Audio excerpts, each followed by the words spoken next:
Assalamualaikum warahmatullahi wabarakatuh. Kita lanjut lagi pembahasan tentang penulisan makalah ilmiah untuk dipublikasikan di dokumen ilmiah resmi. Dokumen ilmiah resmi itu bisa jurnal ilmiah, baik jurnal ilmiah nasional maupun internasional, maupun proceeding konferensi nasional maupun internasional. Nah, pada dasarnya format penulisan semua makalah di dokumen-dokumen tersebut sama. Yang berbeda mungkin kedalamannya. Secara umum memang kedalaman makalah yang ditulis di jurnal internasional itu sedikit lebih dalam umumnya daripada yang ditulis di jurnal nasional maupun di konferensi, proceeding konferensi. Walaupun tidak menutup kemungkinan ada juga makalah yang terbit di jurnal nasional justru sangat tinggi kualitasnya melebihi makalah yang terbit di jurnal internasional. Dan bisa juga terjadi bahwa makalah yang terbit di proceeding itu bisa lebih tinggi mutunya daripada yang terbit di jurnal. Oke, untuk sementara mari kita gunakan asumsi secara umum, tanda petik walaupun tidak selalu demikian, bahwa makalah yang terbit di jurnal internasional itu sedikit lebih mendalam daripada yang terbit di jurnal nasional. Sekali lagi ini hanya umum, walaupun kejadian sebenarnya bisa saja terjadi sebaliknya. Kita sudah bahas di awal, apa sih syarat yang harus kita miliki untuk bisa menulis makalah di jurnal. Jadi sudah kita bahas sebelumnya, syaratnya adalah kita harus yakinkan dulu bahwa riset yang kita ingin tulis, hasil yang ingin kita tulis itu adalah sesuatu yang benar-benar baru, yang belum pernah dipublikasikan oleh siapapun, kapanpun dan dimanapun, sehingga begitu kita sampaikan makalah kita itu ke editor jurnal, maka hasil kita adalah hasil terbaru di dalam bidang itu. Jadi makalah ilmiah tidak sekedar melaporkan hasil penelitian, tapi hasil penelitian itu harus hasil penelitian yang baru, sehingga hasil yang kita dapat menambah khazanah ilmu pengetahuan. Kita akan lanjut lagi pembahasan kita pada slide berikut ini. Oke, kita lanjut. Apa sih sebenarnya yang kita lakukan saat mensubmit makalah ke suatu jurnal? Jadi ketika kita submit makalah ke suatu jurnal, baik nasional maupun internasional, sebenarnya apa sih yang kita lakukan? Kalau kita melihat sebenarnya, ketika kita submit makalah ke jurnal, makalah itu akan sampai ke editor suatu jurnal.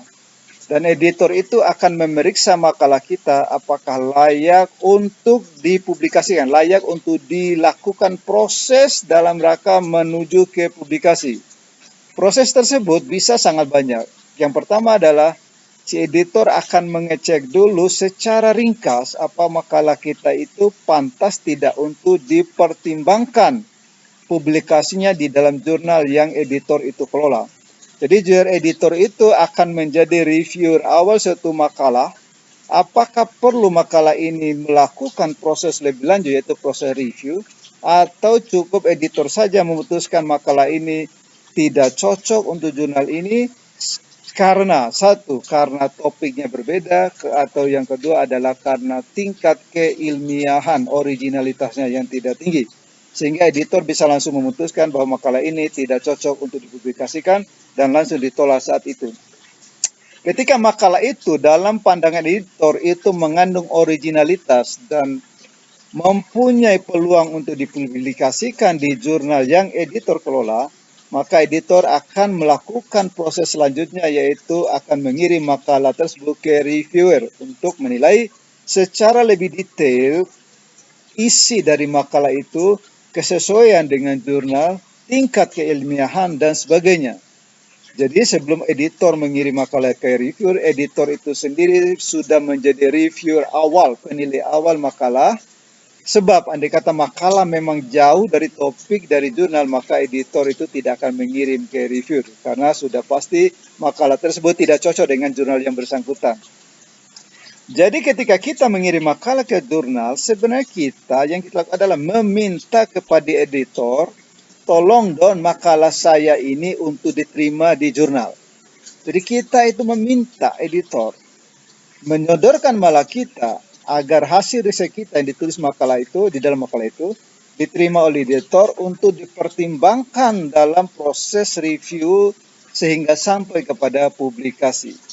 Jadi, karena kita meminta, maka agar permintaan kita bisa diterima, maka berilah yang terbaik kepada editor. Jadi berilah yang terbaik, makalah dengan kandungan terbaik, makalah dengan format terbaik, dengan bahasa terbaik pada editor. Mudah-mudahan dengan cara itu editor bisa menerima makalah kita untuk dilakukan proses lebih lanjut menuju pada publikasi. Jadi jangan mengirim makalah yang asal ditulis. Jangan mengirim makalah yang ditulis seadanya. Ketika kita melamar suatu pekerjaan, maka berilah yang terbaik, penampilan terbaik. Ketika diwawancarai, beli jawaban yang terbaik. Ketika diminta datang tepat waktu, pada waktu tertentu datang tepat waktu. Karena kita dalam posisi meminta. Kita ingin makalah kita diterima editor untuk dipublikasikan ke jurnal yang dikelola editor itu, maka berilah makalah terbaik yang mengandung originalitas, yang akan membawa kontribusi cukup nyata dalam bidang itu, sehingga makalah kita itu diharapkan nanti akan disitasi banyak orang, jurnal mendapat manfaat dari makalah kita, impact jurnal akan naik, dan sebagainya. Jadi ketika kita memberikan sesuatu yang diharapkan akan bermanfaat juga bagi jurnal, maka editor akan melihat makalah kita itu akan layak untuk dipublikasikan. Karena yang namanya editor, setiap editor satu jurnal ingin makalah yang terbit di jurnal itu makalah yang akan disitasi, sehingga impact dari jurnal itu akan terangkat, reputasi jurnal itu akan terangkat. Semua editor bekerja dengan tujuan tersebut, ingin mengangkat nama jurnal, mengangkat reputasi jurnal, sehingga jurnal itu dikenal oleh kalangan ilmuwan lebih hebat, banyak ilmuwan hebat mensubmit makalah tersebut, sitasi makin tinggi dan sebagainya.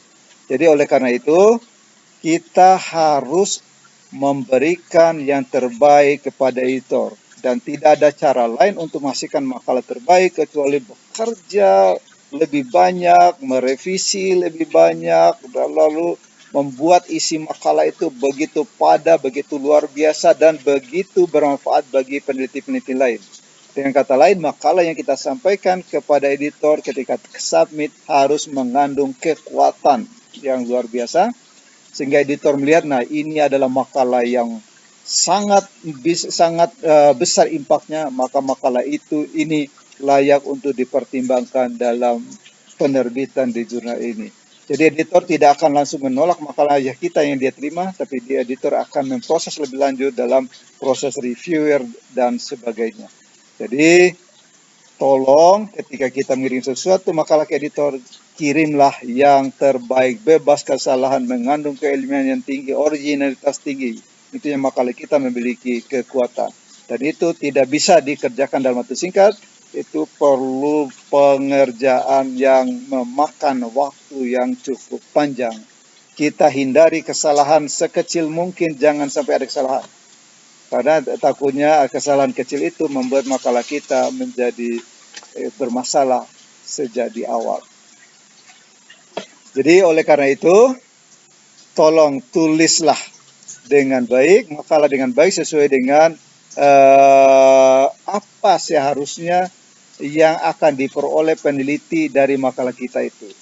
Jadi kita mengirim makalah dengan harapan makalah kita itu akan dibaca oleh peneliti lain, akan dirujuk oleh peneliti lain. Jadi berilah sesuatu yang kalau dibaca oleh peneliti lain mereka dapat manfaat, mereka akan merujuk makalah kita. Memang hal-hal ini akan seringkali menjadi kesulitan bagi peneliti pemula yang baru mulai dalam menulis makalah. Dan lebih khusus lagi bagi kita yang memiliki bahasa sehari-hari bukan bahasa Inggris, itu akan lebih sulit lagi. Karena kita akan menulis dalam bahasa Inggris dengan aturan bahasa Inggris yang standar, dan makalah itu akan dibaca oleh orang-orang yang berbahasa Inggris.